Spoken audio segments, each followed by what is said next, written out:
ഈശോ മിശിഹായ്ക്ക് സ്തുതിയായിരിക്കട്ടെ. മക്കളുടെ അനുഗ്രഹത്തിനായി പ്രത്യേകമായ വിധം പ്രാർത്ഥിച്ചുകൊണ്ടിരിക്കുന്ന പ്രിയപ്പെട്ട മാതാപിതാക്കളെ, ഇന്ന് 47-ാം ദിനം ഈ പ്രഭാതത്തിൽ മക്കളെ അനുഗ്രഹിച്ച് നമ്മൾ പ്രാർത്ഥിക്കുന്നു. വചനം ന്യായാധിപന്മാരുടെ പുസ്തകം 6-ാം അധ്യായം 14-ാം വചനം. കർത്താവ് മിദ്യാനോട് അരുളി ചെയ്തു, നീ നിന്റെ സർവ്വശക്തിയോടും കൂടെ പോയി ഇസ്രായേൽക്കാരെ മിദ്യാൻകാരുടെ കയ്യിൽ നിന്ന് രക്ഷപ്പെടുത്തുക. പ്രിയ മാതാപിതാക്കളെ, നമുക്ക് പലപ്പോഴും കാണാറുണ്ട് മക്കൾ കുടുംബത്തിന്റെ വിമോചനത്തിന്റെ ദൗത്യം ഏറ്റെടുക്കുന്നത്. പലപ്പോഴും പ്രാർത്ഥിക്കുവാൻ വേണ്ടി ധ്യാന കേന്ദ്രങ്ങളിലേക്കും പ്രാർത്ഥനാ സ്ഥലങ്ങളിലേക്കും കടന്നു ചെല്ലുന്നത് ചില കുഞ്ഞുങ്ങളാണ്. അവരുടെ പ്രാർത്ഥന വഴിയാണ് ആ കുടുംബത്തെ പലപ്പോഴും നേടാനായിട്ട് സാധിക്കുക. അസ്വസ്ഥത ഉണ്ടാകുമ്പോൾ അവിടെയൊക്കെ സമൂഹത്തിന്റെയും സഭയുടെയും കുടുംബത്തിന്റെയൊക്കെ നന്മയ്ക്ക് വേണ്ടി വിമോചനത്തിന്റെ ദൗത്യം ഏറ്റെടുത്ത് ക്രിസ്തുവിന്റെ തീരെ പടയാളികളായി തീരുവാൻ, കൃപയുടെ മക്കളാകുവാൻ നമുക്ക് അവരെ അനുഗ്രഹിച്ച് പ്രാർത്ഥിക്കാം. ന്യായാധിപന്മാർ 6:14.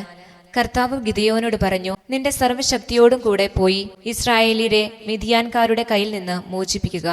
കർത്താവായ ഈശോയെ, ഞങ്ങളുടെ മക്കൾ അവരുമായി ബന്ധപ്പെടുന്ന വ്യക്തികളെയും അവരുടെ കുടുംബങ്ങളെയും സമൂഹങ്ങളെയും എല്ലാ തിന്മകളുടെ പിടിയിൽ നിന്ന് മോചിപ്പിക്കുവാനുള്ള വിമോചന ദൗത്യം ഏറ്റെടുക്കട്ടെ.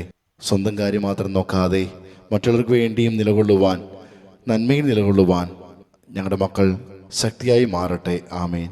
യേശുവേ നന്ദി. Hallelujah, hallelujah, hallelujah. ഈശോയെ, പ്രിയപ്പെട്ട സഹോദരങ്ങളെ, ഈ സമയം നമ്മുടെ മക്കളെ അവരുടെ പേര് പറഞ്ഞ് നമുക്ക് പ്രാർത്ഥിക്കാം. കർത്താവായ ഈശോയോടുള്ള പ്രതിഷ്ഠാ ജപം ചൊല്ലി നമ്മുടെ മക്കളെ ഈശോയുടെ തിരുഹൃദയത്തിന് നമുക്ക് പ്രതിഷ്ഠിക്കാം. മക്കൾ അടുത്തുണ്ടെങ്കിൽ അവരുടെ ശിരസിൽ കൈവച്ചും ദൂരെയാണെങ്കിൽ അവരെ ഓർത്തും നമുക്ക് ഈ സമയം പ്രാർത്ഥിക്കാം. ഞങ്ങളുടെ രക്ഷകനും നാഥനുമായ ഈശോയെ, അങ്ങയുടെ പ്രത്യേക സൂക്ഷ്യത്തിനും സംരക്ഷണയ്ക്കും പരിപാലനയ്ക്കുമായി ഞങ്ങളെയും ഞങ്ങളുടെ കുഞ്ഞുങ്ങളെയും ഞങ്ങളുടെ ആത്മാവിനെയും മനസ്സിനെയും ശരീരത്തെയും ഞങ്ങൾ സമർപ്പിക്കുന്നു. ഞങ്ങളുടെ ജീവിതത്തിന് രക്ഷകനും നാഥനുമായി ഞങ്ങൾ അങ്ങേ ഏറ്റുപറയുന്നു. ഞങ്ങളുടെ മക്കളുടെ ജീവിതത്തിൽ അങ്ങ് രാജാവായി വാഴണമേ. ഞങ്ങളുടെ മക്കളുടെ പ്രവൃത്തികളെല്ലാം അങ്ങ് തന്നെ നിയന്ത്രിക്കണമേ. അവരുടെ ഉദ്യമങ്ങളെല്ലാം ആശീർവദിക്കുകയും അവരുടെ സന്തോഷങ്ങളെ വിശദീകരിക്കുകയും അവരുടെ സങ്കടങ്ങളിൽ ആശ്വാസം നൽകുകയും ചെയ്യണമേ.